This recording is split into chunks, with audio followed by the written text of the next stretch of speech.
Hey everybody, we are in lesson 1-2, segment addition postulate of the All Things Algebra, Unit 1, Geometry Basics. Okay, so we are moving on from points, lines, and planes into segments and what happens when you combine those together. All right, measuring segments. Here we go. All right, the distance between 2 points A and B is written as AB or BA, no bar on top. That means that they want an actual measurement. So if I were to measure out from A to B, all I do is count. Now, A is not number one, it's how much you move. So I'm going to move 1, 2, 3, 4. So the distance from A to B is 4. Congruent segments. Okay, you need to know what congruent means. And also, there's a symbol for that, and it is a little squiggly with an equal sign. So for instance, this would be, okay, well, AB is the same length as CD. See, I'm going to count. 1, 2, 3, 4. From C to D, C is not number one, it's how much you move. 1, 2, 3, 4. They're equal to each other. Now, because they are equal, we're also going to say they are congruent. And again, there's a symbol, AB, and there's a little squiggly, equal, and CD. Now, what that means is they are the same in measurement. And this is going to happen throughout all of our information that we're doing, whether we're talking about segments and extending that into further thinking like two-dimensional figures, rectangles, squares, rhombi, trapezoids, so forth and so on, into 3D objects like cone, sphere, cylinder, that sort of thing. All right, now, I'll always try and trick my students back when I look at this problem right here, and I ask them, okay, well, now that you know what a segment is, looking at this figure, how many segments do you see? And most of them go, there's 2. AB is 1. BC is 2. There's actually 3. And for your visual people, I like to color code. There's the first one. Coming up, BC is the second one. But if I were to combine those two segments from A all the way to the C, I get the third one. And of course, there's a rule that says that I can combine those. That's called the segment addition postulate. You're going to see this all through geometry. And it basically says, well, I can take my first segment, AB. I can add it to the second segment, BC. And I can get a combo of AC. And again, that's called segment addition postulate. There's something very similar in angles as well, which we will cover. Not necessarily called the angle addition postulate, but you're going to get the idea of it. Okay, examples. All right, let's do this. Now, I'm very visual. I teach my students visually. So looking at this example number 1, I like to put this information into the object or the figure that I'm looking at so that I can actually see what's going on. It says PQ is 9. So from P to Q, I got a 9. And it says QR, that's from Q to R. This longer segment is 28. They want to know what PR is. So in other words, they want to find that third segment, just like I did up here. So if my left part is 9 and my right part's 28, we're going to add those together to find the total of PR. So what's 9 plus 28? That is going to be 28. 38, take away 1 because it's 9, would be 37. So a little easy math right there. All right, I'm going to trade out markers because I have to use the exact same figure for number 2. This says QR is 17. So from Q to R, that's that longer segment, is 17. PR, oh, they try to trick us. This time they gave us the whole PR. So this is no longer an addition problem because this is asking for what is that little bitty segment right there. In other words, what plus 17 is 21? What plus 17 is 21? what? Plus 17 is 21. So it's no longer really an addition problem because in Algebra 1, your teacher probably said, well, the opposite of adding 17 is to subtract 17 to the other side. All right, so you're basically saying, well, if I have the total, I need to subtract that bigger part to find what the little part is. 21 minus 17 is going to be a 4. So PQ, that's 4. All right, let's get into example number 3. Again, I love that they actually put in your information here so you can read it easily. It says EG is 71. I'm reading right here. E to G is 71. And we want us to find the value of X. As we get going, be well aware of what your problem is asking in geometry because they don't ask what is X every single time. You'll notice that number 3 and number 6 are asking for, hey, what's X? But number 4 and number 5 don't necessarily ask that. They're going to ask you to find X and then do something with it. All right, let's get going. I've got the left side. I've got the right side, and there are actually 3 segments. So I'm going to add these two together, just like I did with this 9 and 28 to get 37. I'm going to add these together and set it equal to 71. This is going to help me find X. So I'm going to take 8x minus 17. I'm going to add it to the 5x minus 3. Now, when I combine those two things, I get a total of 71. And at 71, you'll notice I've got kind of a line going left and a line going right so that you can understand it's going from E to G. Now, most algebra teachers around here, I haven't not taught Algebra 1 in a very, very long time. Once they figured out that I enjoyed teaching geometry, they pretty much just left me here. So I'm on year 29. This is geometry through and through. I'm going to add like terms, but I'm going to do it kind of like an Algebra 1 teacher does it. 8 plus 5. Those are both x's, so I'm going to combine those to make 13x. Then I got to combine the numbers that do not have an x. Algebra teachers call those like terms. Now they are both negative. Negative 17 and a negative 3. When they're the same sign, you add them together. That's going to be a negative 20. Okay, keeping on. The opposite of subtracting 20 is to add 20 to the other side. Trying to keep this as much algebra as possible. Make your lives a little bit easier. All right, 71, 81, 91. Then I'm going to divide by 13.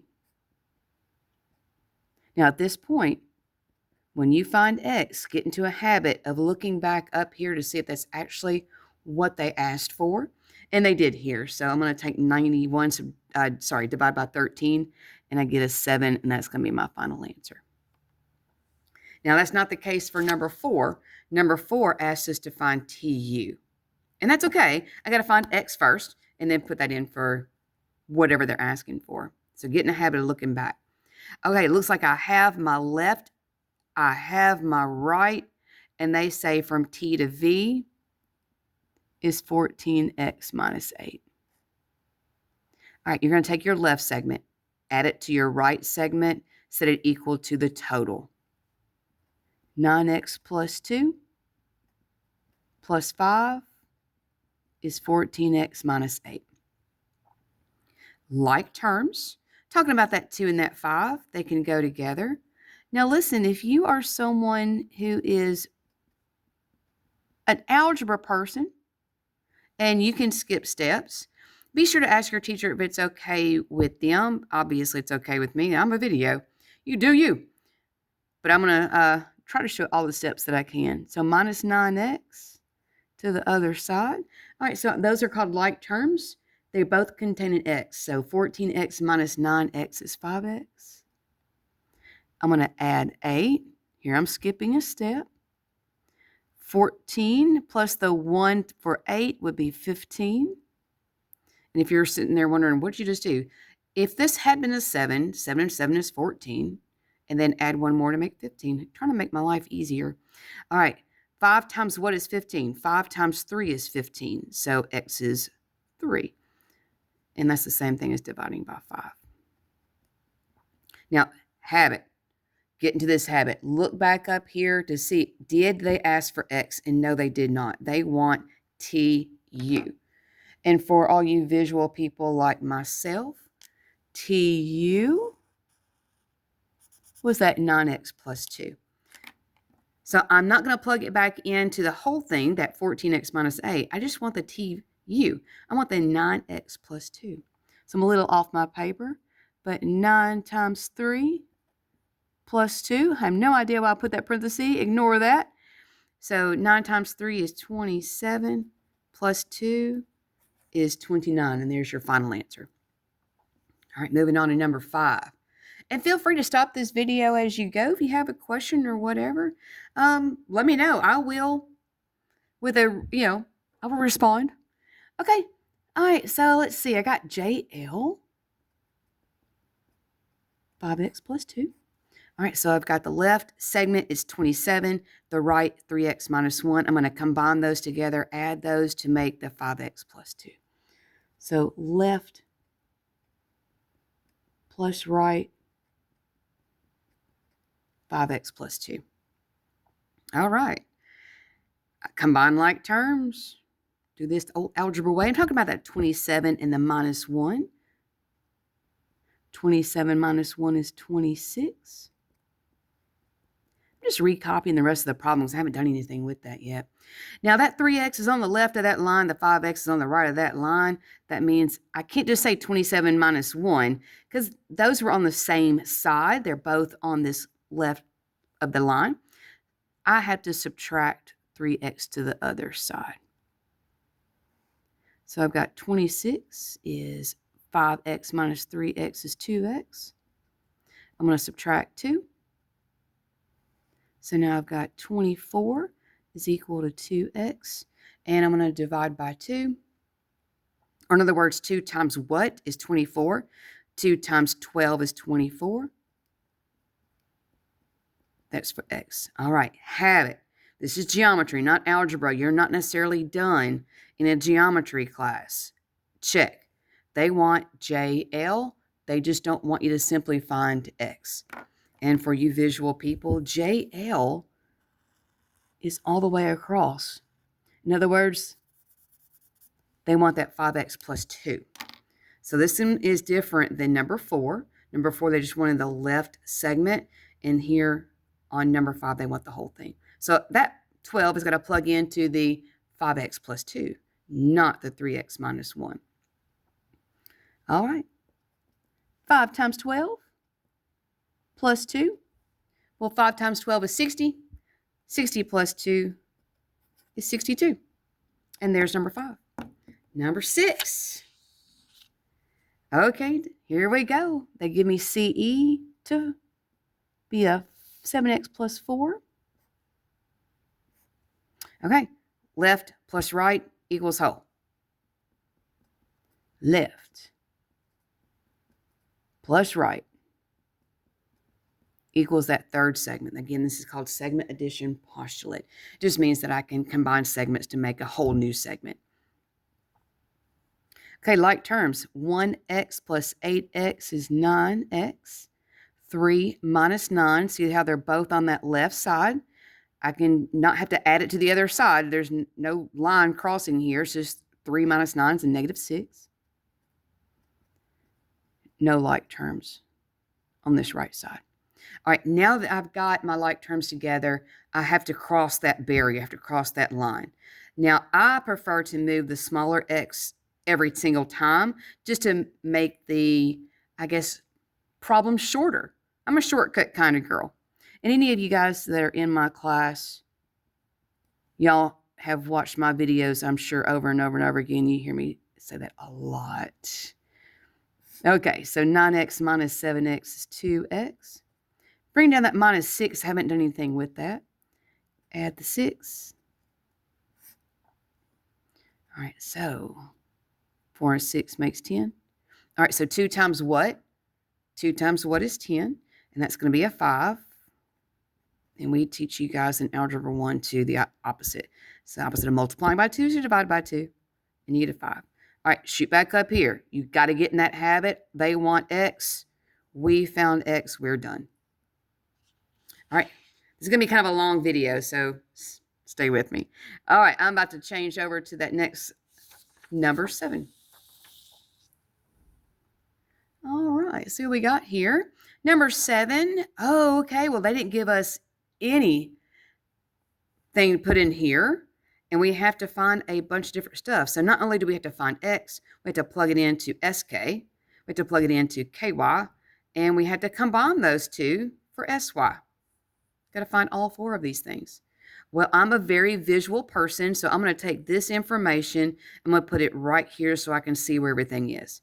sk, that is my left segment, is 13x minus 5.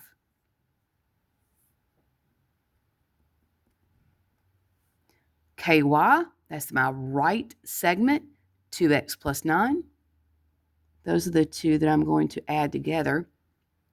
Sy, being from start all the way to finish, is my third combined segment from these 2, 36 minus x. So I'm going to take my left.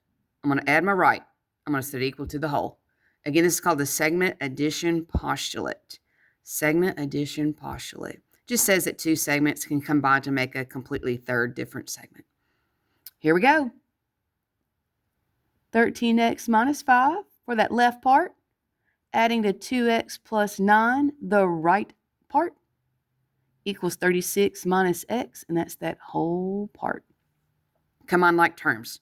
Now, I'm talking about just what's on that left side is the x's, 13x and 2x. That makes 15x. The negative 5 and the 9 will combine. Again, they're both on that same side, so don't change signs. Just, hey, what's 9 minus 5? And I'm just going to recopy the 36 minus x. Now, I like to move my smaller x first. I like to make my life easier and shorter. So I'm going to do the opposite of subtracting x. When I move to the other side, it's going to be add x.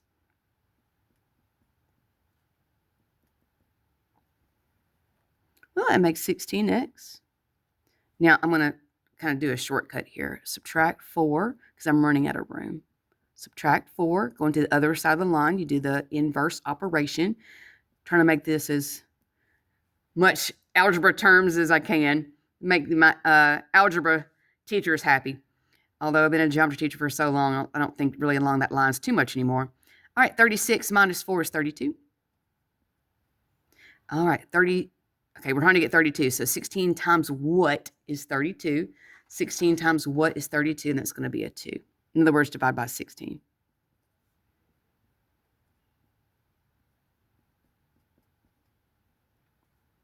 Well, there's your answer for x equals.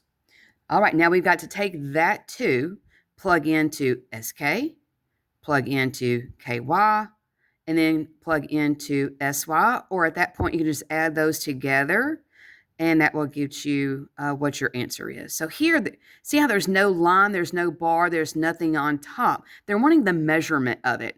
They want exactly a numerical answer of how long it is, distance, if that's what you want to call it. So they're looking for the measurement. Okay, here goes. So sk, that was at 13x minus 5. So it's now 13 times 2 minus 5. For ky, that's the 2x plus 9. So now it's 2 times 2 plus 9. And for the sy, that's that 36 minus x. Now it's 36 minus 2. Well, feel free to get you a calculator and start plugging this stuff in. All right, so 13 times 2 is 26 minus 5 should be 21. 2 times 2 is 4. 4 plus 9 is 13. And at this point, you can add those together to get sy, or, 34. Or 36 minus 2 is 34. Whichever way you're comfortable with. That might be a good way to check your answer. If you're getting 21 and 13, add them together to make 34, and then plug in right here to make sure that you're getting 34. That's a great way to check your answer if you need to. Give yourself some confidence so you're learning this. All right, midpoint. Midpoint of a segment. All right, so this is what it's going to look like. You've got segment AC. I'm calling this a segment because there's no lines. It does not continue in either direction or one direction. This is the midpoint. Eventually, you're going to see the word bisect. And actually, you might be just seeing it right there now that I'm looking at it. Bisect means you're taking a segment and cutting it in the middle to make these two on either side congruent. And see these little tick marks, that little one slash and this one slash? It means that this B, this midpoint, is a bisector. It cut AC into two equal parts. So AB is equal to CB. All right, so I have a feeling that's what's coming up here. The midpoint of a segment is a point that divides the segment into two congruent segments. That's the symbol for congruent. Now, your teacher may want you to actually write that word out. I tell my students I am very comfortable either way. I usually shortcut because this is the symbol they're going to see quite often. So I try to make their life easier instead of having to write it all out. All right, a line, ray, or segment that intersects the segment at its midpoint is said to bisect. There we go. Get used to that word. The segment and is called the segment bisector.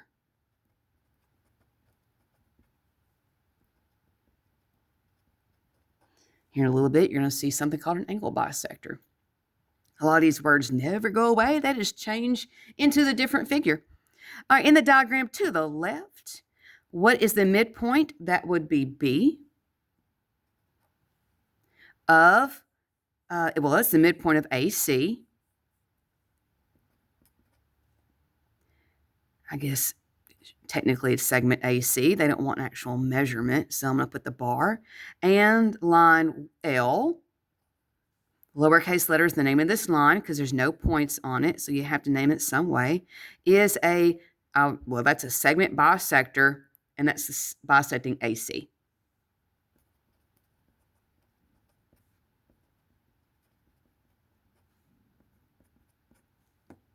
Again, if there was no bar there, I would be looking for a numerical answer. All right, we got, looks like 3 examples. It says Q is the midpoint of PR. What that means to you, anytime you see this word midpoint, or if you see the word bisect, it means that the left and the right are equal to each other. So if they give you the left segment and they give you the right segment, you're just going to set them equal to each other. And they want us to find X. So once I have found X, I'm done. Now I like to move my small x first. And since 4 is smaller than 7, I'll subtract 4x. 7 minus 4 is 3. I have a little room, so I'll show the step here. Add 16. This is called a balanced out equation. 16 and 2 is 18. And 3 times what is 18?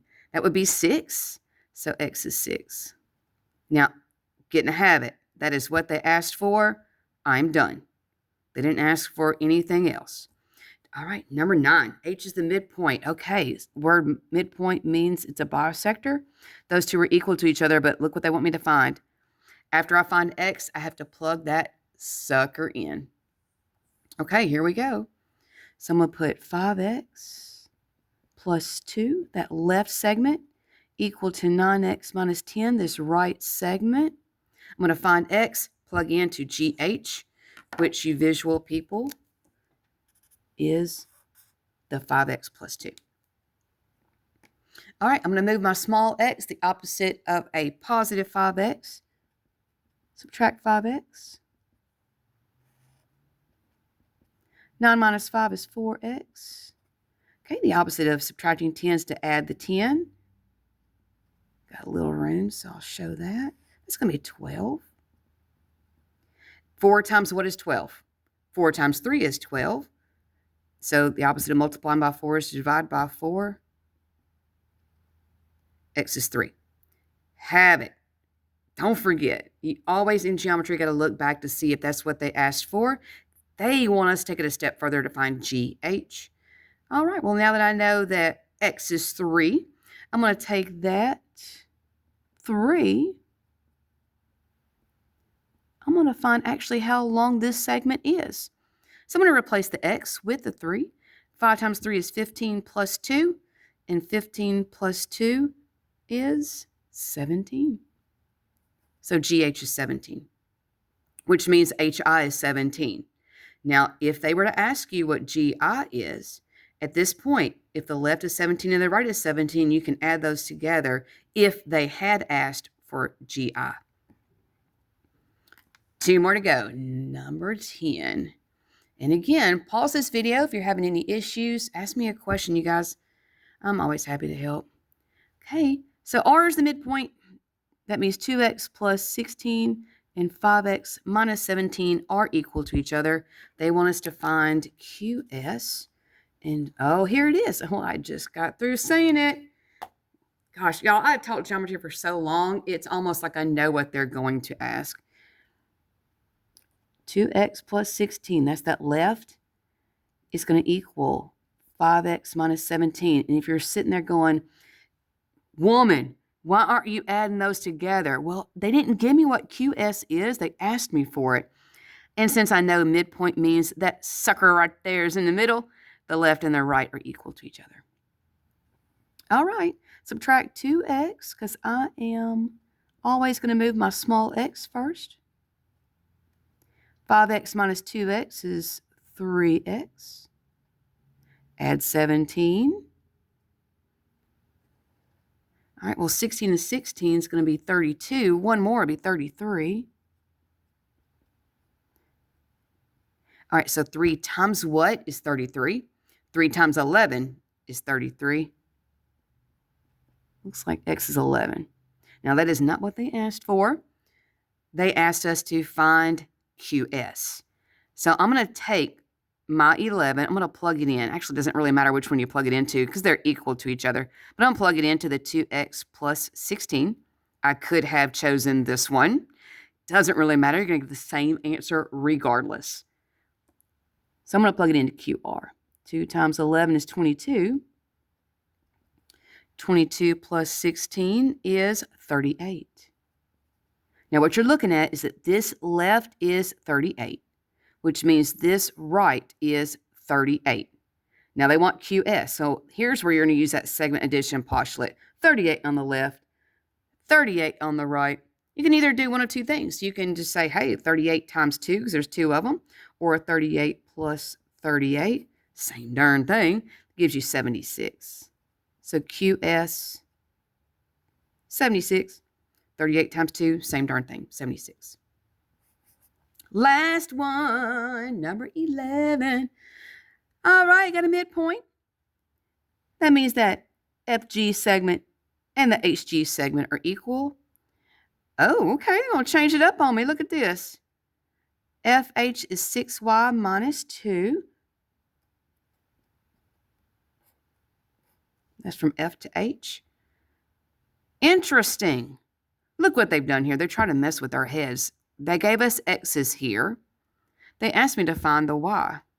Well, I can't really do anything with this at this point. I'm going to use these two to find my x. I am then going to plug it in, double it to get FH. That is the number I'm going to set 6y minus 2 equal to. Try to mess with us. All right, here goes. 4x plus 3, which is my left, is 7x minus 12. That's my right. They are equal to each other because the word midpoint there means that the left and the right are equal. Okay, I'm going to solve this. Minus 4x. Add the 12. Whoop. 3 times what is 15? And that's a 5. Okay. Now that I have x is 5, I got to find y. They didn't ask for x. They didn't ask me to plug in for FG. They didn't ask me to plug in for HG. They said find y. So here's what I'm going to do. I'm going to take this 5. I'm going to plug it in to FG. They asked me for that. Well, I'm going to find the left, double it to get FH, and that's the number I'm going to set 6y minus 2 equal to. So here it goes. 4 times 5 plus 3. That's going to give me this left side. Well, 4 times 5 is 20. 20 plus 3 is 23. So this left side right here is 23, which means this right side is 23. That means the whole thing is 46.